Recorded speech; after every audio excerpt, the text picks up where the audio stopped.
आज की इस वीडियो में हम ऑटोमोबाइल इंडस्ट्री की दो रीमिक्स गाड़ियों का कंपैरिजन करने वाले हैं, जो कि दोनों ही कंपनी की रीमिक्स है। जैसे कि आजकल बॉलीवुड में गाने रीमिक्स होकर बनते हैं, एक दो गाने मिला के नए गाने बन जाते हैं, वैसे ही इन गाड़ियों का भी रीमिक्स बनाया गया है। जैसे कि ग्रैंड आई नियो से एक्स्ट्रा को बनाया गया है और अपनी बलेनो से बलेनो का क्रॉसओवर डिज़ाइन जो आपकी है फ्रॉन्क्स मारुति की, उसको बनाया गया। देखने वाले हैं यही दोनों गाड़ी सेम सेगमेंट पे आती है। सेम सेगमेंट तो नहीं, ये फ्रॉन्क्स तो क्रॉसओवर है और एक्स्ट्रा जो है वो आपको मिनी एसयूवी सेगमेंट में आती है। बट देखते हैं दोनों के प्राइसेस सेम है। देखते हैं दोनों में से कौन सी गाड़ी आपको ज़्यादा value for money package provide करती है और कौन सी ज़्यादा लुक्स, फीचर्स, सेफ्टी तो दोनों में बेहतर है। तो ज़्यादा टाइम ना वेस्ट करते हुए चलिए वीडियो को शुरू करते हैं फटाफट से। शुरू करते हैं सबसे पहले इनके डायमेंशन से। एक्स्ट्रा की लेंथ है 3815 mm, जो कि 180 mm कम है फ्रॉन्क्स की लेंथ 3995 mm से। इसकी विड्थ है 1710 mm, जो कि 55 mm कम है फ्रॉन्क्स की विड्थ से। इसकी हाइट है 1631 mm, जो कि 81 mm ज़्यादा है फ्रॉन्क्स की हाइट से। इसका व्हील बेस है 2450 mm, जो कि 70 mm कम है फ्रॉन्क्स में मिलने वाले व्हील बेस से। अब डायमेंशंस के मामले में तो कहीं से कहीं तक भी एक्स्ट्रा फ्रॉन्क्स आगे नहीं निकलती, बस हाइट इसकी ज़्यादा है क्योंकि ये एसयूवी डिज़ाइन है और फ्रॉन्क्स क्रॉसओवर डिज़ाइन है, इसलिए। आगे बढ़ते हैं, बात कर लेते हैं फ्यूल टैंक कैपेसिटी के बारे में। फ्यूल टैंक आपको दोनों ही गाड़ी में 37 लीटर्स की फ्यूल टैंक कैपेसिटी के साथ मिल जाता है। पेट्रोल में बात करें अगर सीएनजी की, तो एक्स्ट्रा में आपको 60 लीटर्स की मिल जाती है, जबकि फ्रॉन्क्स में आपको 55 लीटर्स की मिलती है। अब बात करते हैं टायर सेक्शंस के बारे में। टायर सेक्शन में आपको एक्स्ट्रा में आपको 14 और 15 इंच के टायर मिल जाते हैं, जबकि फ्रॉन्क्स में 16 इंच के मिलते हैं हर किसी वेरिएंट में, चाहे बेस हो, चाहे टॉप हो, चाहे मिड हो आपका। अब बात कर लेते हैं इसकी ग्राउंड क्लियरेंस के बारे में। तो एक्स्ट्रा में आपको 185 mm की ग्राउंड क्लियरेंस मिलती है, जबकि आपको फ्रॉन्क्स में 190 mm की ग्राउंड क्लियरेंस मिलती है।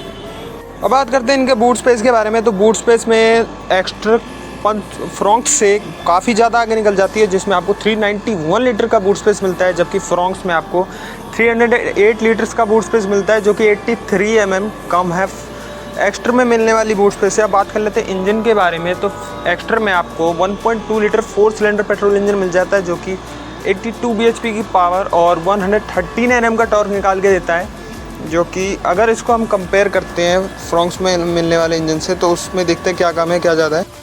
कंपेयर करें इसको फ्रॉन्क्स में मिलने वाले इंजन से, तो 6.64 bhp कम पावरफुल है, प्लस एक्स्ट्रा 0.8 Nm का ज़्यादा टॉर्क निकालती है इससे। और माइलेज की बात करें तो आप स्क्रीन पे देख सकते हैं, ऑटोमेटिक और मैनुअल में 2.39 मैनुअल में और 3.69 ऑटोमेटिक में कम है एक्स्ट्रा, क्योंकि भाई मारुति का मुकाबला आप कर ही नहीं सकते माइलेज में। मारुति ने सब कुछ त्याग दिया माइलेज बढ़ाने के लिए, जब त्यागा है तो आपको कुछ मिलेगा भी, उसका फल भी मिलेगा ही। खैर आगे बढ़ते हैं और बात कर लेते हैं इनके सीएनजी वेरिएंट्स में क्या क्या अंतर है इनके इंजन स्पेक्स में। यहाँ पे कंपेयर करें दोनों इंजन्स को, तो एक्स्ट्रा यहाँ भी पावर में 8.38 bhp कम है और टॉर्क भी 3.3 Nm का कम है और माइलेज भी कम ही है मारुति के इंजन से, क्योंकि मारुति में ना सीएनजी में हरा सकती है कोई भी कंपनी, ना सीएनजी में, ना पेट्रोल में, ना डीजल में मारुति को कभी नहीं हरा सकती। माइलेज के मामले में तो सेफ्टी की बात अलग है, कोई भी हरा देगा चाहे निशान भी हो। खैर आगे बढ़ते हैं और बात कर लेते हैं इसमें कौन कौन से सेफ्टी फीचर्स स्टैंडर्ड मिल जाते हैं और कौन कौन से टॉप ऑफ द लाइन में मिल जाते हैं, कौन से मिड वेरिएंट में मिल जाते हैं। फ्रॉन्क्स में आपको एक और इंजन ऑप्शन देखने को मिल जाता है, जो कि है 1.0 litre turbojet booster petrol engine, जो इसकी टोटल 98.69 bhp पावर जनरेट करता है और 147.8 Nm का टॉर्क जनरेट करता है। मैनुअल और ऑटोमेटिक दोनों में मिल जाता है। ऑटोमेटिक में इसमें आपको AMT नहीं बल्कि टॉर्क कन्वर्टर का ऑप्शन देखने को मिल जाता है, जो कि बहुत अच्छा रहता है। AMT से बहुत स्मूथ ड्राइविंग रहती है, बहुत फास्ट पिकअप रहता है इस गियर बॉक्स में। खैर बढ़ते हैं आगे और बात कर लेते हैं स्टैंडर्ड और top the line of the safety features के बारे में। अब बात कर लेते हैं सेफ्टी फीचर्स के बारे में। तो आपको पता ही है दोनों कंपनी कितनी महान है सेफ्टी फीचर्स के बारे में। एक कंपनी तो फिर भी ठीक है, लेकिन एक जो कंपनी है ना, वो तो आसमान फाड़ के सेफ्टी फीचर्स देती है, मतलब मर्सिडीज़ वाले सारे सेफ्टी फीचर इसी में डाल देती है। खैर बात कर लेते हैं एक्स्ट्रा के स्टैंडर्ड सेफ्टी फीचर्स के बारे में। तो वो आपको ABS, EBD, 6 airbags, seat belt, 3-point seat belt with seat belt reminder for every seat and seat belt pretensioner with load limiter for driver and co driver, emergency stop signal जैसे standard safety feature आपको देखने को इसमें मिल जाते हैं हर किसी variant में। इन सभी फीचर्स के अलावा आपको बेस 2 वेरिएंट्स में vehicle stability management, hill start assist और इलेक्ट्रॉनिक स्टेबिलिटी कंट्रोल जैसे फीचर्स के लिए आपको ऑप्शनल मिल जाते हैं बेस वेरिएंट में और बाकी बेस 2 वेरिएंट्स में सॉरी, और बाकी जो ऊपर के अपर वेरिएंट्स हैं उसमें आपको ये स्टैंडर्ड मिल जाते हैं। ऑप्शनल का मतलब इस जैसे आपका अलेक्सा ऑप्शनल वगैरह आता है एज ऑप्शनल, ऐसा जो होता है ना उसमें आपको पैसे देने पड़ते हैं इन सेफ्टी फीचर्स को लेने के लिए। अगर आपको ये नहीं चाहिए तो आप बेस वेरिएंट्स ले सकते हैं विदाउट किसी ऑप्शनल का बैच लगे हुए गाड़ी पे। बात करते हैं फ्रॉन्क्स की स्टैंडर्ड सेफ्टी के बारे में, तो इसमें आपको EBD, ABS, dual airbags, 3 point seat belt for every seat belt protection with load limiter, child anchorages जो आपका इसोफिक चाइल्ड सीट्स होती हैं वो, और ESP और हिल स्टार्ट असिस्ट स्टैंडर्ड मिल जाते हैं हर किसी वेरिएंट में। अगर आप इसके अपर वेरिएंट्स ख़रीदेंगे तो आपको 6 एयर बैग्स भी मिल जाते हैं। ये सिर्फ अपर 2 वेरिएंट्स में है, मिड वेरिएंट्स में नहीं मिलते। तो सीधी सी बात है, एक्स्ट्रा में आपको इसके मुकाबले ज़्यादा सेफ्टी फीचर्स मिल जाते हैं फ्रॉन्क्स के मुकाबले। खैर आगे बढ़ते हैं और कंफर्ट एंड कन्वीनियंस के अब बात कर लेते हैं उन सेफ्टी फीचर्स के बारे में जो आपको एक्स्ट्रा में मिल जाते हैं और उसमें फ्रॉन्क्स में नहीं मिल पाते। तो वो आपके TPMS, electric sunroof plus cooled glove box, dash cam मिल जाता है कंपनी से आगे और पीछे बिल्ट इन, और एलेक्सा मिल जाता है गाड़ी में built in, plus digital infotainment system मिल जाता है 8 इंच का। फीचर्स के मामले में वैसे भी अभी मैंने उसके फीचर्स नहीं बताए, लेकिन एक्स्ट्रा बहुत ज़्यादा आगे रहती है मारुति से। हुंडई फीचर प्रीमियमनेस, हुंडई की गाड़ी शुरू से देखना प्रीमियम बहुत ज़्यादा होती है। चाहे आप i10 और वैगनार को भी कंपेयर करोगे ना तो वो भी बहुत ज़्यादा प्रीमियमनेस होती है गाड़ी में उनकी, हुंडई की। खैर अब आगे बढ़ते हैं और उन फीचर्स के बारे में बात कर लेते हैं जो आपको फ्रॉन्क्स में मिल जाते हैं बट एक्स्ट्रा में बात कर लेते हैं उन कंफर्ट एंड कन्वीनियंस फीचर्स के बारे में जो फ्रॉन्क्स में है एक्स्ट्रा में नहीं। तो इसमें आपको heads up display, 360 degree camera, 9 inch की टच स्क्रीन मिल जाती है इंफोटेनमेंट पे, जबकि एक्स्ट्रा में 8 इंच की है।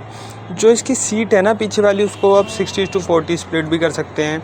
और तो और auto dimming IRVM adjustable headrest मिल जाता है आपको, जो कि आप हेडरेस्ट को एडजस्टेबल कर सकते हैं, बट एक्स्ट्रा में ऐसा कुछ फीचर नहीं है। आगे के हेडरेस्ट एडजस्टेबल नहीं है जबकि पीछे के हैं।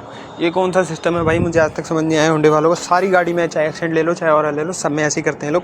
खैर, और इसमें आपको फ्रॉन्क्स में LED हेडलाइट्स मिल जाती हैं, आर्मरेस्ट मिल जाता है विद स्टोरेज, और पीछे जो है पोर्ट्स मिल जाते हैं टाइप A के। एक्स्ट्रा में आपको वो सॉकेट लगाने को मिलता है जो कि चार्जर है, वो आपका काम करता है। खैर यही फीचर्स थे जो फ्रॉन्क्स में मिल जाते हैं बट एक्स्ट्रा में नहीं। अब आगे की बात करते हैं इसके प्राइजेस, ऑन रोड प्राइजेस और कौन सी गाड़ी आपको खरीदनी चाहिए, वारंटी ऑफर्स के बारे में।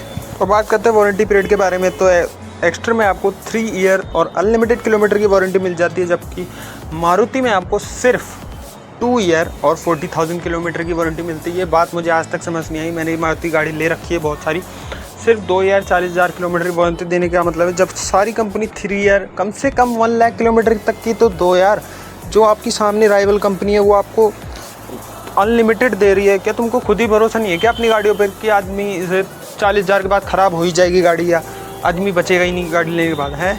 ये 40,000 का मतलब क्या है, मुझे आज तक समझ नहीं आया मारुति वालों का किस्सा। खैर आगे बढ़ते हैं और बात करते हैं प्राइसेस के बारे में दोनों की। एक बात और, इस वारंटी के अलावा एक्स्ट्रा में आपको 3 ईयर की RSA भी फ्री मिल जाती है, जबकि मारुति में ऐसा कोई काम है ही नहीं। चाहे इनकी प्रीमियम से प्रीमियम गाड़ी भी ले लो ना, नेक्सा की इन्विक्टो जो आ रही है उसमें भी नहीं देंगे ये लोग, उसमें भी 2 ईयर और 40,000 किलोमीटर की वारंटी दे देंगे। हमने अपना काम पूरा कर दिया, एहसान कर दिया आप पे, आपने हमारी गाड़ी ली, थैंक यू वेरी मच, अपने घर पे हो जाओ। इस तरह का काम चलता है इनका। और सर्विस के टाइम पे तो खैर सर्विस तो अच्छी होती है इनकी, बट ये जो वारंटी पीरियड है ना उससे मुझे काफ़ी ज़्यादा दिक्कत है। खैर अब बात करते हैं प्राइजेस की, तो प्राइजेस की लिस्ट आपकी स्क्रीन पे शो हो रही है। और जो एक्स्ट्रा है वो आप फ्रॉन्क्स जो है एक्स्ट्रा से 1,46,000 से लेके 2,05,000 रुपये तक महंगी है। हालांकि एक्स्ट्रा के जो प्राइस है वो इंट्रोडक्टरी प्राइस है, आगे जाके बढ़ेंगे, लेकिन अभी इस टाइम ये फ्रॉन्क्स एक्स्ट्रा से 1,40,000 से 2,05,000 रुपये महंगी है। अब ये बात कर लेते हैं दोनों में से आपको कौन सी गाड़ी खरीदनी चाहिए। खैर दोनों ही गाड़ी अपनी अपनी जगह बहुत ज़्यादा बेस्ट इन सेगमेंट है। किसी गाड़ी में आपको फीचर्स ज़्यादा मिल रहे हैं, अच्छे कुछ अट्रैक्टिंग फीचर्स मिल रहे हैं, जो किसी गाड़ी में आपको नॉर्मल से फीचर्स मिल रहे हैं। खैर अगर आपको सेफ्टी और फीचर्स दोनों ही चाहिए तो आप एक्स्ट्रा को कंसिडर कर सकते हैं, क्योंकि सेफ्टी हुंडई की मारुति से ज़्यादा अच्छी है। तो हालांकि दोनों का क्रैश टेस्ट नहीं हुआ है, जब क्रैश टेस्ट आएगा तब एक और वीडियो बना दी जाएगी क्रैश टेस्ट के ऊपर और दोनों कंपैरिजन के ऊपर। खैर अगर आपको मारुति से ज़्यादा प्यार है, मारुति से पर भरोसा है, मारुति से लगाव है, मारुति गाड़ी आप यूज़ कर चुके हैं पहले भी, तो आपको फ्रॉन्क्स लेनी चाहिए। फीचर अगर आपको लुक अच्छी चाहिए, फ्रॉन्क्स के लुक बहुत ज़्यादा ऐसे है डिज़ाइनिस्टिक या फ्यूचरिस्टिक कह सकते हो आप आगे से पीछे से, तो आप तब तो आप आंख बंद करके फ्रॉन्क्स को कंसिडर कर सकते हैं। हाँ, आपको वारंटी पीरियड ज़्यादा चाहिए ना मारुति फ्रॉन्क्स लेने के बाद मारुति में, तो आप पैसे देकर उसको बढ़वा भी सकते हैं, एक्सटेंडेड वारंटी जिसको कहते हैं। खैर यही थी पूरी वीडियो भाई। वीडियो देखने के लिए आपका बहुत बहुत धन्यवाद, थैंक यू सो मच। और शेयर कीजिएगा उन लोगों के साथ जिनको फ्रॉन्क्स या एक्स्ट्रा लेने में कोई भी कन्फ्यूज़न हो रही हो। और एक्स्ट्रा और जो आपकी वेन्यू है उसकी वीडियो चैनल पे है, उसकी लिंक मैं डिस्क्रिप्शन में डाल दूँगा। एक बात और, जिस किसी को भी भाई अपनी गाड़ी का रिव्यू या ड्रैग रेस वगैरह करने में इंटरेस्टेड हो तो बिल्कुल कांटेक्ट कीजिए जीमेल पे या इंस्टाग्राम पे। हम भी बहुत ज़्यादा इंटरेस्टेड है भाई ये सब करने के लिए। कोई